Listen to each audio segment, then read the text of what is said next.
before we move on, application. I mean, don't need to say more than that, just live it. But I'm going to talk specifically about the first two principles Skousen talks about. Natural law and virtue. Let me start with virtue.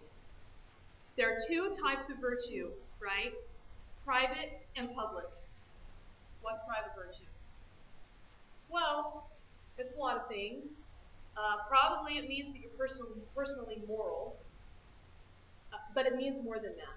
Especially in the classical sense, if we want to talk about how the founders talked about virtue, virtue means that you know what's right and you live it, that you know what the principles are. Okay? So let's take this to a micro level and talk about government. What does it mean to be governmentally virtuous?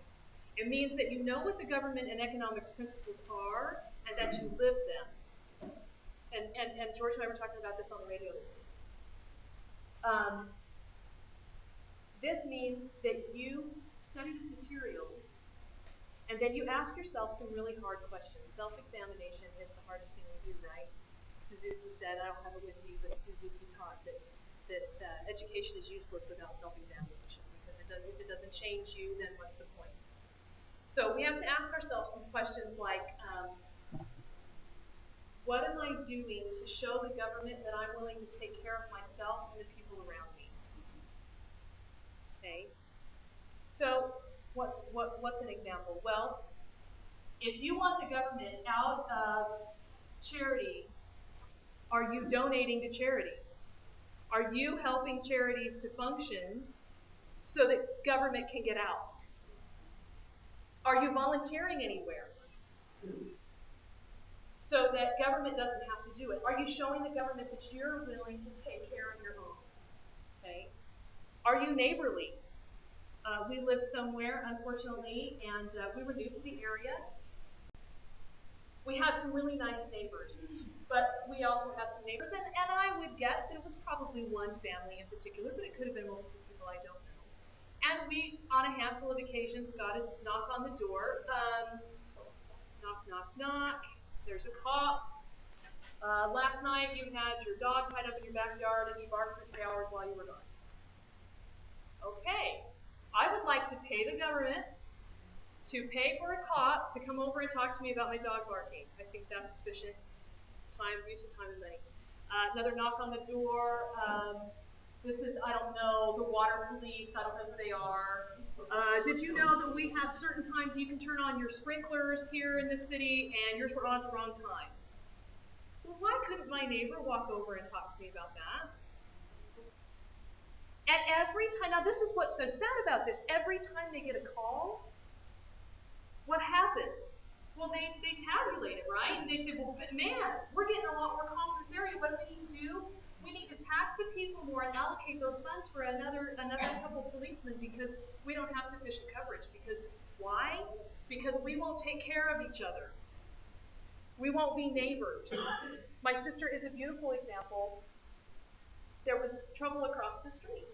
There were, I don't know if there was a dad, but there was certainly a mom, and there was screaming, and there were kids probably not dressed the way they should be, and all that kind of stuff. And what could she have done?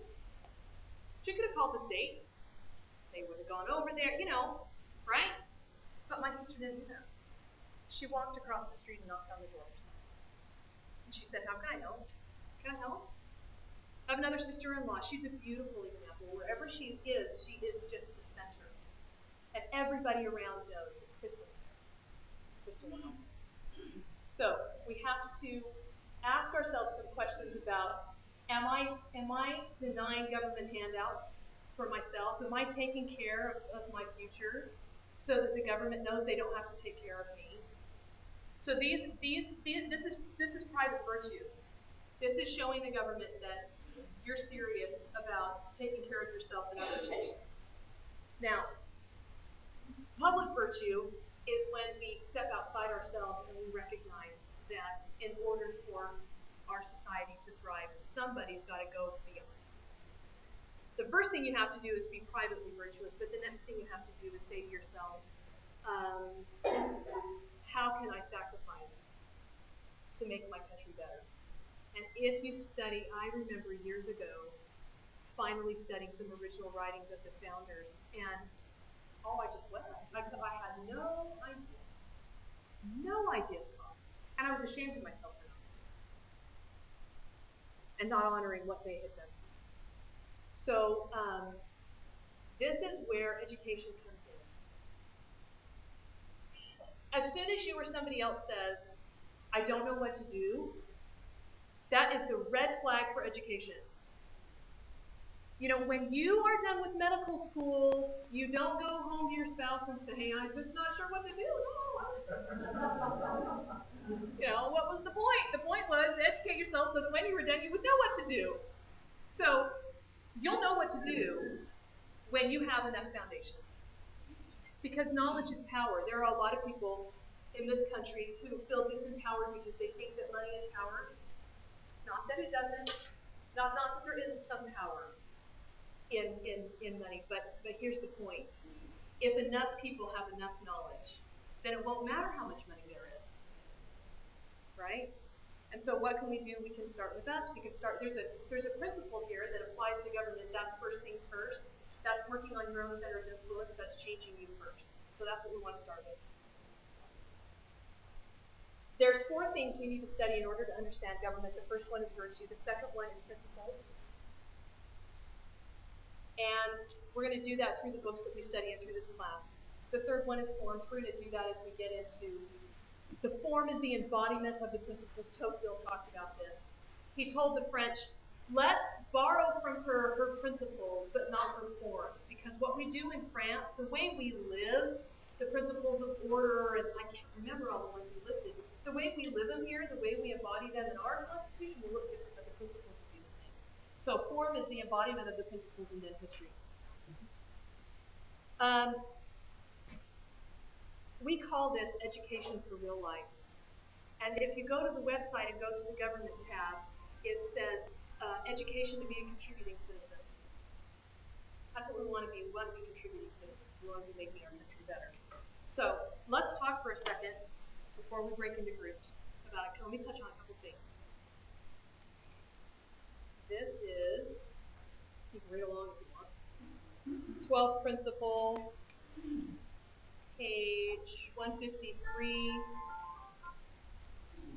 This is talking about the difference between a republic and a democracy, and I want us to get clear about that because, and he talks specifically about the ISS and the whole thing and how we became known as a democracy and why that happened and all that kind of thing, but I want to talk specifically about what it's doing to us today. He says,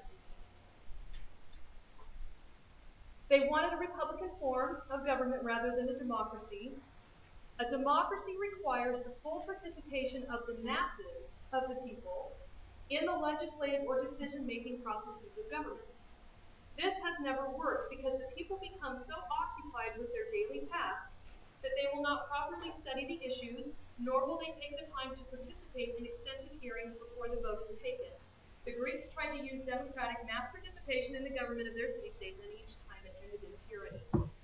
So, translation, does anybody in the room feel overwhelmed with issues? We're trying to be the government and it doesn't work.